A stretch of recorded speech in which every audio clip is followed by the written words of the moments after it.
నమస్తే. Welcome to Telugu రాజ్యం. ఈరోజు మనతో పాటు ఉన్నారు సీనియర్ జర్నలిస్ట్ అలానే సోషల్ యాక్టివిస్ట్ కృష్ణకుమారి గారు. వారితో మాట్లాడేద్దాం. మేడం నమస్తే. నమస్తే. మేడం, సోషల్ మీడియాలో అబ్యూస్ చేస్తూ పెట్టే పోస్టులకు సంబంధించి పవన్ కళ్యాణ్ గారు ఒక టాస్క్ ఫోర్స్ని ఏర్పాటు చేశామని మొన్న ఒక ప్రెస్ మీట్ పెట్టి మాట్లాడారు. సో ఫ్రీడమ్ ఆఫ్ స్పీచ్ అంటే ఫ్రీడమ్ ఆఫ్ అబ్యూస్ కాదని ఆయన మాట్లాడటం జరిగింది. అలానే అసత్య ఆరోపణలు చేస్తే కూడా ఉపేక్షించం, దీనికంటూ ప్రత్యేక వింగ్ని ఏర్పాటు చేయబోతున్నాం, ఇంకా చాలా యాక్టివ్గా సోషల్ మీడియాలో అబ్యూస్ చేసే పోస్టులను దాని వెనకాల ఉన్న వ్యక్తులను అయితే అరెస్ట్ చేస్తాము, చర్యలు తీసుకుంటామని ఆయన మాట్లాడారు. సో గతంలో ఆయన మాట్లాడిన మాటలు అంటే అబ్యూస్ చేస్తూ ఇవన్నీ కొంత వైరల్ అవుతున్నాయి. తర్వాత అసత్య ఆరోపణలు అంటే బేస్లెస్ ఎలిగేషన్స్ అనే పేరుతో ఆయన గతంలో 30,000 మంది మిస్ అయిన దానికి సంబంధించి మాట్లాడిన మాటలు ఇవన్నీ వైరల్ అవుతున్నాయి. సో మీ వెర్షన్ ఏంటి ఈ పవన్ కళ్యాణ్ గారు ఈ వింగ్ని ఏర్పాటు చేయటం అని? తప్పులేదండి, ఆ వింగ్ని ఏర్పాటు చేయాల్సిందే. కాకపోతే ముందుగా మీ జన సైనికులు అనబడే వానర సైన్యానికి మీరు ప్రత్యేకమైన క్లాస్ తీసుకుని మరి నేను ఇలాంటి చట్టం తీసుకొస్తున్నాను, వచ్చేది ఖాయం, నేను హోంమంత్రి కానీ హోంమంత్రిని మాట్లాడుతున్నాను, భవిష్యత్తులో హోంమంత్రిని కూడా అవుతాను, మరి అలా నేను హోంమంత్రిని అయిన తర్వాత మీరు కానీ ఇలాంటి కామెంట్లు పెట్టారంటే అలవాటు ప్రకారం ఇంతకుముందు మీరు పెట్టేవాళ్ళు కదా, పెడుతూ ఉన్నారు కదా, అలాంటి కామెంట్లు కనుక మీరు పెడితే మరి నేను చర్యలు తీసుకోవాల్సి వస్తేమో, నేను చర్యలు తీసుకోలేకపోతే మరి నేనే చట్టం తీసుకొచ్చి నేనే చర్యలు తీసుకోకపోతే పరిస్థితులు బాగుండవేమో, నాకేమన్నా ఇబ్బందులు వస్తాయేమో, కాబట్టి మీరు కొంచెం బుద్ధిమంతులు అవ్వాల్సిన అవసరం ఉంది అని చెప్పాలి పవన్ కళ్యాణ్ గారు. చెప్పకపోతే కుదరదు. ఎందుకంటే ఇప్పుడు చట్టం పవన్ కళ్యాణ్ గారిని ఏమీ చేయలేకపోవచ్చు, డిప్యూటీ సీఎం కాబట్టి, కాబోయే హోమ్ మినిస్టర్ కాబట్టి ఏమీ చేయలేకపోవచ్చు, కానీ ఆయన సైన్యాన్ని అయితే ఉపేక్షించదు కదా. ఇప్పుడు చట్టము పెద్దవాళ్ళకి కొంచెం ఇమ్యూనిటీ ఉంటుంది, కొంచెం లిబరేషన్ ఇస్తుంది, కానీ అందరికి ఇవ్వదు కదా. మరి జన సైనికులే బలైపోయారు అనుకోండి, దీనికి కష్టం కదా. మరి ఇవాళ కొంతమంది అంటున్నారు మన కులం అన్నావు కదా, మన కులం వాళ్ళనే శవాలు దొరకకుండా మాయం చేస్తుంటే ఏంటి అని మాట్లాడిన వాళ్ళు రేపొద్దున ఈ జన సైనికుల తల్లిదండ్రులు బయటకు వచ్చి వాళ్ళ పిల్లల్ని అరెస్ట్ చేస్తే ఏంటయ్యా నీ మీద ప్రేమతోనే కదా జన సైనికులు అయ్యింది వాళ్ళు, వాళ్ళ భవిష్యత్తును కూడా లెక్క చేయకోకుండా పని పాట లేకుండా అడ్డగాడిదిల్లాగా తిరుగుతా రేపేంటి అనేది ఆలోచించుకోకుండా వాళ్ళు పోస్టులు పెట్టారు, మరి నువ్వు రక్షించుకోకపోతే ఎవరు రక్షిస్తారు వాళ్ళని అని వాళ్ళ తల్లిదండ్రులు కూడా అడుగుతారు రేపు పొద్దున. మరి ఈయనంటే ఎడాపెడా ఇష్టం వచ్చినట్టు ఎలా పడితే అలా చెప్పులు చూపించి ఈయన మాట్లాడచ్చు, ఈయన తొక్కిన ఆరదీస్తాము, డొంకచిచ్చి డోలు కడతాము, గల్లా పట్టుకొని ఇంటికి వచ్చి గల్లా పట్టుకుంటాను, గొంతు పిసుకుతాను, ఇంకా ఇంకా ఇంకా చాలా అబ్యూజివ్గా వర్డ్స్ కూడా వాడారు. ఇవి ఎలా ఉన్నాయంటే ఒక ప్రాంతం రౌడీ, ఆ ప్రాంతంలోకి వేరే ప్రాంతం రౌడీలు వస్తే వాళ్ళకి ఛాలెంజ్ విసినట్టుంది తప్పితే నాకు వేరే కనిపించట్లా. అసలు నిజంగా ఒక పొలిటీషియన్ నోట్లోంచి ఇట్లాంటి మాటలు రావు. పైగా ఆయన ఈ మాటలు ఇలా మాట్లాడాక చట్టం తీసుకొస్తానని చెప్తున్నారు. నేను మళ్ళీ చెప్తున్నా, ఆ చట్టం కావాలి వాళ్ళ ఆంధ్రప్రదేశ్కి. అది భూతాంధ్రప్రదేశ్గా మారిపోయింది. బూతులు మాట్లాడుతున్నారు, ఎవరు పడితే వాళ్ళు యథేచ్ఛగా మాట్లాడుతున్నారు. ఇవి సహించే విషయాలు కావు. అందుకని వాళ్ళే కాదు, ఇప్పుడు మీరు మాట్లాడిన మాటలు విని, మీరు ఆల్రెడీ మాట్లాడిన మాటలు విని చాలామంది మాట్లాడుతున్నారు. అది కూడా ఒక నాయకుడు అంటే ఇన్స్పైర్ చేస్తాడా? అది ఎలాంటి నాయకుడు అంటే ఇన్స్పిరేషన్ కొంతమందికి ఉంటుంది, కొంతమంది లివరేజ్ తీసుకుంటారు. ఆయన సొంత వాళ్ళు ఇన్స్పైర్ అవుతారేమో, ఆయన శత్రువులు కూడా లివరేజ్గా తీసుకుంటున్నారు. ఓకే. తీసుకుని వాళ్ళు ఇష్టం వచ్చినట్టు మాట్లాడుతున్నారు. మొన్న ఒక ఆమె వచ్చేసేసి పవన్ కళ్యాణ్ ఈ వెంట్రుకు కూడా పీకలేడని మాట్లాడింది. మాట్లాడొచ్చునా అండి అట్లా? మాట్లాడకూడదు. కానీ మాట్లాడుతున్నారు. ఈ ధైర్యం ఎక్కడి నుంచి వస్తుంది వీళ్ళకి? ఎందుకు మాట్లాడుతున్నారు ఇట్లా అని మనం ఒకసారి సింహావలోకనం చేసుకుంటే మనకు అర్థమవుతుంది ఏంటంటే ఇవన్నీ నేర్పించింది ఈయన.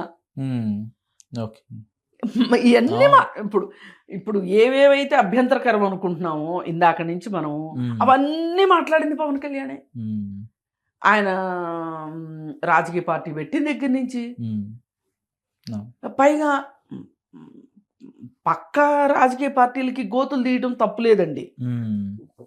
ఎందుకంటే రాజకీయాల్లో ఫైనల్ అల్టిమేట్ గోల్ ఏంటంటే ప్రజలకు సేవ చేయటం అనే దానికంటే కూడా అధికారాన్ని చేజించుకోవడం అనేది ప్రధాన ఎజెండా.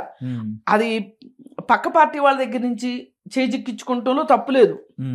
కానీ సొంత పార్టీ వాళ్ళ దగ్గర నుంచే కూటమిలో ఉన్న వాళ్ళ దగ్గర నుంచి పోస్టులు లాగేసుకోవాలనే దౌర్భాగ్యం మటుకు పవన్ కళ్యాణ్ దగ్గరే చూస్తున్నాం. ఇవాళ ఆయన అంటే హోమ్ మినిస్టర్ అంటున్నారు. అసలు నాకు కూడా ఆయనకు హోమ్ మినిస్టర్ ఇవ్వాలని ఉందండి మనసారా. ఎందుకు చెప్పమంటారా? మరి ఈయన సినిమాలాగా చేస్తారా, వాస్తవంగా చేస్తారా, ఎట్లా చేస్తారో ఆయన సామర్థ్యాన్ని ఆయన ఎలా అని ఇప్పుడు ఆయనకు కూడా తెలియాలి. ఆయన పరిధులు పరిమితులు ఆయనకు అర్థం కావాలి. నేను హోమ్ మినిస్టర్ అయితే ఏం చేయగలుగుతాను. ఇప్పుడు ఎవరన్నా ఉన్నప్పుడు మాట్లాడటం చాలా ఈజీ అండి. తన దాకా వస్తే తెలుస్తుంది. ఆయనకి హోమ్ మినిస్ట్రీ అనే ఆ పదవి మీద ఎందుకు అంత ఫ్యాసినేషన్ ఉందంటారు?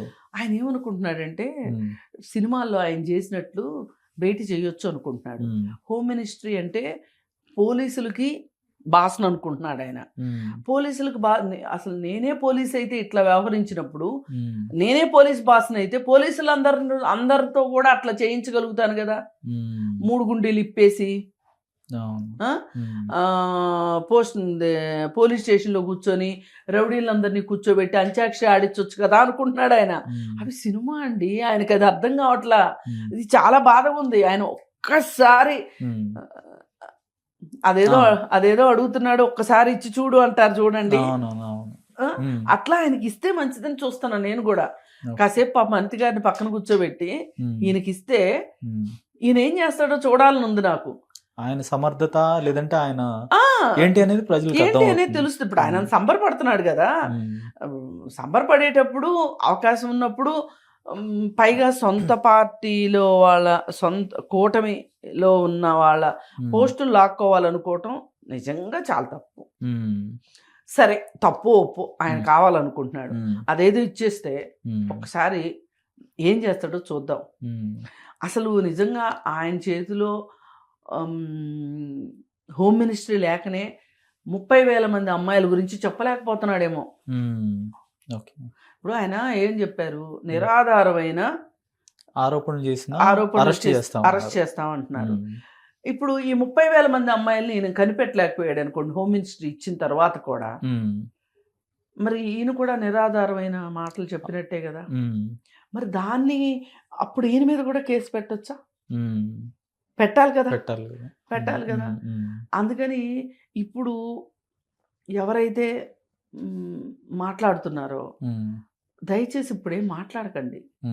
మాట చాలా విలువైంది. మాటకి చాలా పలుకుబడి ఉంటుంది. దాచిపెట్టండి మాటల్ని. ఆయన హోమ్ మినిస్టర్ అయిన తర్వాత ఆయన ఏం చేస్తాడో చూసి అప్పుడు మాట్లాడండి. ఈలోపు మాట్లాడి ఉపయోగం లేదు. ఓకే, ఇప్పుడు ప్రత్యేకంగా ఆయన ప్రెస్ మీట్ పెట్టి ఇవన్నీ వివరించడం, ఖచ్చితంగా మేము అరెస్టులు చేస్తాం, సోషల్ మీడియాలో అబ్యూజింగ్ పోస్టులు పెట్టేవాళ్ళని, ఇదంతా కొంత ఆయనకు వ్యతిరేకంగా మాట్లాడేవాళ్ళని కానీ వీళ్ళందరినీ కంట్రోల్ చేసే ప్రయత్నంగా భావించాలా, లేదంటే ఆయన జెన్యూన్ ఎఫర్ట్స్? అవన్నీ కాదండి. ఆయన ఎప్పటికప్పుడు ఆయన ఒక జరుగుతున్న తప్పుల్ని కప్పెట్టుకోవటానికి ఆయన కాస్త కొత్త మంత్రాలు వల్లిస్తూ ఉంటాడు. అంతకంటే నేను అంతకంటే ఏం చూడట్లా. ఎందుకంటే ఇప్పుడు 2 ఏళ్ళు అయిపోయింది కదా అధికారంలోకి వచ్చి. ఈ 2 ఏళ్లలో ఆయనకి ఉన్న శాఖల దగ్గర ఉమ్, ఏమాత్రం పనితనం చూపించారు? ఉమ్, ఆయన పని విధానం ఏంటి? ఓకే. ఆయన చేసింది ఏంటి చెప్పండి? ఉమ్, విలక్షణంగా ఉమ్. పాత వాళ్ళకంటే మెరుగ్గా చేసింది ఏంటో చెప్పమనండి. పంచాయతీ రాజ్ శాఖ, ఆ, అటవీ 2-3 శాఖ, శాఖలు ఉన్నాయి. అటవీ శాఖ, ఆ, ఉన్నాయి. పర్యావరణ శాఖ. పర్యావరణం ఉమ్, ఏం చేశారు ఆ ఉమ్, మూడింటికి సంబంధించి? ఉమ్, అందుకని అంత ఈజీ కాదండి హోంశాఖ అనేది. ఉమ్, ఓకే. పైగా ఆమెకి ఇచ్చింది పరిమితమైన అధికారాలు, అది కూడా ఆయన అవును. తెలియట్లా. అవును. ఆమె అధికారాల్లో ఆమె అంతకంటే చేయగలిగింది ఏమీ లేదు. ఉమ్, పోనీ అవే అధికారాలు మీకు ఇస్తే మీరు చేయగలిగేది కూడా ఏమీ ఉండదు. ఉమ్, అందుకని మీరు దయచేసి మీ మెడలకి మీరే ఉచ్చులు బిగించుకోవద్దు. మీ మీ కార్యకర్తల మెడలకు కూడా మీరు ఉచ్చులు బిగించొద్దు. ఓకే. రేపు పొద్దున చర్యలు తీసుకోకపోతే ఇవాళ సోషల్ మీడియా అండి, ఇవాళ ఎవ్వరు కళ్ళకు గంతలు కట్టుకుని కూర్చొని లేరు. ఇప్పుడు పోస్ట్ పెడితే సెకండ్లో చూడటానికి రెడీగా బోల్డ్ మంది కూర్చొని ఉన్నారు ఇక్కడ. చూసి వీళ్ళ మీద కేసు పెట్టు, వీళ్ళ మీద కేసు పెట్టు అంటే ఏం చేస్తారు మీరు? పైగా మీరు ఇంకోటి, పాత వ్యాఖ్యానాలకు కూడా ఇప్పుడు కేసులు పెడుతున్నారు. పెడుతున్నప్పుడు మీ వాళ్ళు పాత పోస్టులకు కూడా వర్తించాలి కదా. వర్తించినప్పుడు ఏం చేస్తారు? మీ మీ మీ పిల్లల గొంతు మీరే పిసుకుంటారా? ఓకే. ఎవరి గొంతులో పిసుకుతానని చెప్పి మీరు ఛాలెంజ్ చేశారు కదా. రేపొద్దున మీ పిల్లల గొంతులో మీరు పిసుకోవాల్సి వస్తే ఏంటి పరిస్థితి? ఓకే. అందుకని మీరు ఇవాళ ఏదైతే అనుకుంటున్నారో ఇవన్నీ అయ్యే పనులు కాదు. కాకపోతే ఆయన సెల్ఫ్ గోల్ చేసుకుంటున్నాడు అనిపిస్తుంది నాకు.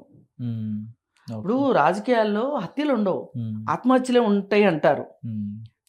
ఈయన కూడా ఇప్పుడు తీసుకొచ్చిన చట్టం నిజానికి మంచి చట్టం, కానీ అది ఎటు తిరిగి ఎవరిని, ఆయన ఒక గ్రనేడ్ వేద్దాం అనుకుంటున్నాడు. ఆ గ్రనేడ్ ఆయన మీదే పడితే ఒక చట్టం అనేది మంచిదా కాదా అనేది నిర్ధారించడానికి ఆ పాలకుడిని బట్టి ఉంటుంది, దాన్ని అమలు చేసే వాళ్ళ చేతిలో ఉంటుందని అంబేద్కర్ గారు చెప్పారు. సో అలా నేను అందుకే అంటున్నా, మీరంటే మీకు చాలా తెలుసు కాబట్టి మీరు అంబేద్కర్ గారు ఏమన్నారో మీరు చెప్పగలిగారు ఇమీడియట్ గా. నాకు తెలియదు అసలు అంబేద్కర్ గారు ఆ మాట అన్నట్లు. దాని నుంచి నేను మొత్తుకుంటుంది అదే కదా, ముందు ఇళ్ళకే చుట్టుకుంటుంది అది. అలా అని చట్టం తేవద్దు అన్నట్లా.